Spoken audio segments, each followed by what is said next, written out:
Today's the day, the dinner at Daisy's day. I tried to worm out of it. I really did, pretending I still didn't feel well. But Mum insisted that I really couldn't miss another day of school.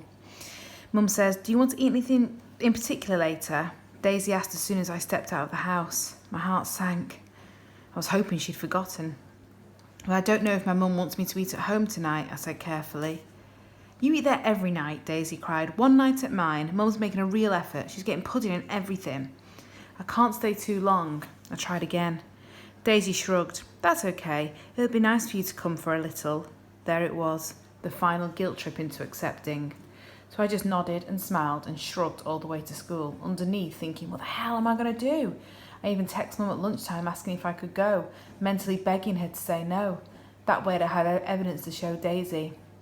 Button, OFC, have fun, kiss, message, ping back 2 minutes later. My last escape route gone.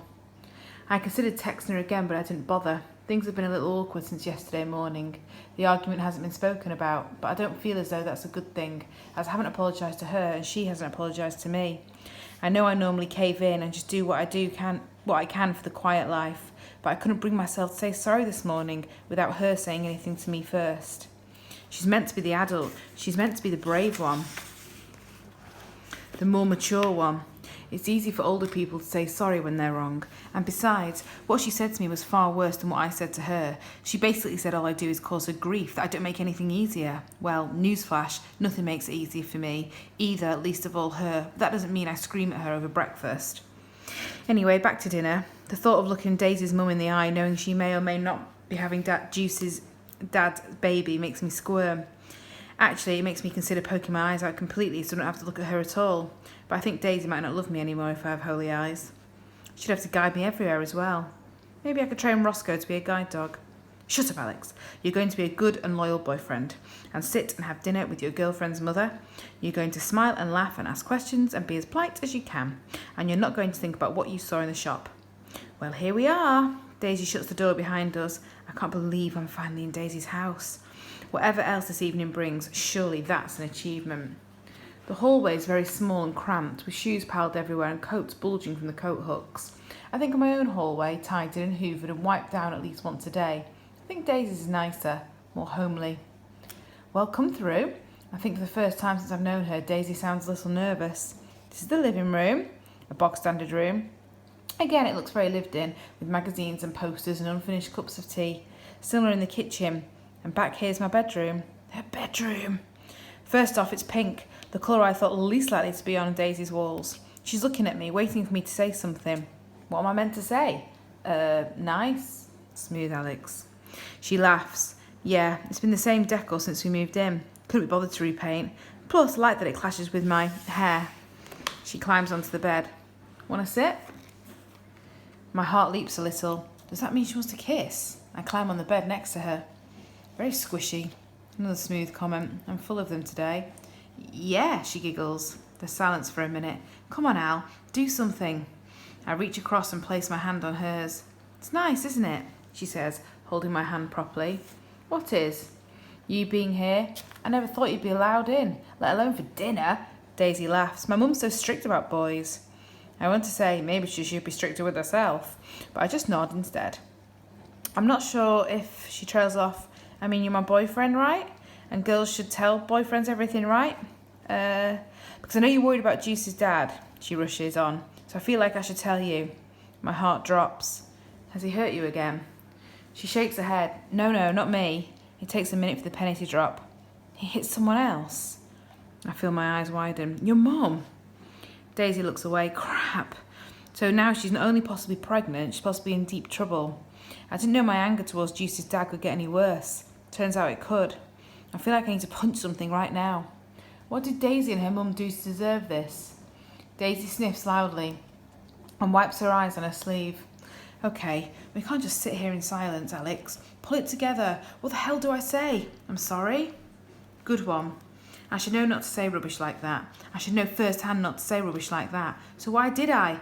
Can I do anything? No. She lets go of my hand and faces me properly. You can't do anything, Alex, or tell anyone, please. It's not every day, it's not all the time, and Mum says she's fine. She'd tell me if she wasn't fine, but she said I can't tell anyone, so you have to keep it to yourself. Promise? I want to tell her that I will tell her more than anything what I want. I want to tell her more than anything what I saw in the shop.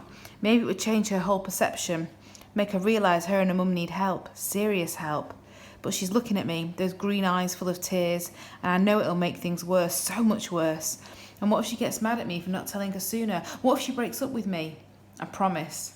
I take her hand again. But you have to promise to tell me if things get worse. If your mum says she's not fine. I will. Daisy leans her head against my shoulder. I promise. I rest my chin on her head, her curls tickling my skin. All I want to do is protect her, to look after her. Why does a mum have to make that such a damn hard job? Anyway, it's cool that you're here. Daisy changes the subject. With everything going on, I mean, it's cool you can make the time for me. That surprises me a bit. Daisy really never says anything about feelings. I mean, I know she's not saying she loves me or anything, but she's saying she appreciates me. It makes my tummy flip. I should probably say something nice. I'll always make time for you. Oh God, that sounds so cheesy. Daisy must have thought it was sweet though, because she's leaning across me now with her lips puckered. Time for another kiss. Okay, Al, don't get too excited. We don't want a repeat of last time. Looks good, Mum. Daisy's mum brings out a French stick and a block of butter and places them in the middle of the table. I always used to think because of the hair that she was literally an older version of Daisy, but I can tell now that's not the case. She's got a completely different nose, longer and pointier, and her mouth is different. She looks scarier. I was especially scary when she first came home and slammed the door and shouted, "Daisy, you better not be in your bedroom." Luckily, we finished kissing by that point and were watching TV in the living room. I tried to think what Daisy's mum would have said if she'd seen us 10 minutes earlier. The whole mood changed when she came home, though. Even though she went straight into the kitchen to start dinner, I felt like she had the eyes in the back of her head. "How was work, Mum?" Daisy asked, shoveling some meat into her mouth. I looked down at my own plate and tried not to let my disappointment show. I love steak, but only well done. This one looks like it could still moo. Fine. The orders for last Friday finally came through, though a fat lot of use they were. Daisy's mum sips her wine. Vicky went crazy, you know how she gets. Ron called the manufacturers directly, but they didn't have a clue. Daisy nods wildly while her mum talks. Meanwhile, I've been eating the more cooked parts of dinner and trying to look as if I'm enjoying it. I'm aware there's silence now, though. Maybe I should say something. Should I say something? "What's your job, Mrs. Miller?" She looks at me like she's not sure why I spoke, and now I sort of wish I didn't. "I'm in events," she said eventually. "Do you have a job yet, Alex?" I'm not sure that she's joking. I'm about to force a laugh when I actually look at her in the face and realise no, she's not joking, and she's probably the sort of person who never makes jokes. "No," I say, reaching for some bread for something to do. "Not yet." "He's only 14, Mum," Daisy says, rolling her eyes. "Remember? Could you not have a paper round or something?" Daisy's mum insists. "I might look for one after my birthday," I say quickly. I don't want her to think I'm lazy, although I'm a liar. I never once thought about doing a paper round. "I see." She starts seasoning her steak. "And what career are you aspiring to get into? You know, when you're old enough." "Alex is super clever," Daisy said. "He's really good at everything." Mostly science. "So, a scientist," Daisy's mum asked drillily. I can feel myself growing hot. Not hot like I'm about to kiss Daisy hot. Hot like angry hot. "Yes, I'm 14. No, I don't have a job. Sure, I'm pretty smart, and I'm nice too, and interesting, and I try my best to make your daughter happy, because I really like her. Maybe I even love her. Can you say the same? You basically put her in danger every time you let Juicy's crazy dad in the house. And I wonder if she'd like to know what you brought the other day." I open my mouth before I can stop myself. "Didn't I see you in the store last week, Mrs. Miller?" Her face is a picture.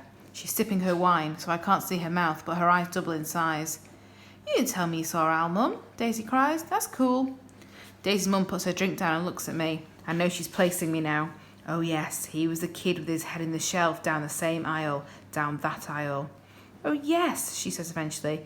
"I remember. And please, Alex, no more Mrs. Millers. Call me June."